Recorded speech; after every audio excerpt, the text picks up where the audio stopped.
সেদিন একজনের জানাজায় গিয়ে নিজেকে তার জায়গায় রেখে চোখ বন্ধ করে আপনজনদের মুখ খুঁজছিলাম। শেষের দিনটা কেমন হবে ভাবছিলাম, যেখানে সম্পর্কের হাজার রং, কিন্তু মুহূর্তে নীরবতায় সব হারিয়ে যাবে। একই নিস্তব্ধতায় দাঁড়িয়ে থাকবে সময়।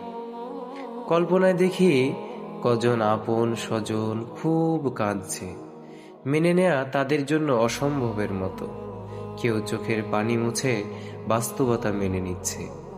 হয়তো 2-4 দিন পরে ভুলে যাবে সবাই, এমনকি স্মৃতিগুলোও নিজেকে বদলে নেবে। জীবন থেমে থাকে না, একই পৃথিবী আবার গুছিয়ে ওঠে নিজস্ব ছন্দে। এত এত সময় দিয়ে গুছিয়ে রাখা সবকিছু কত দ্রুতই না শেষ হবে।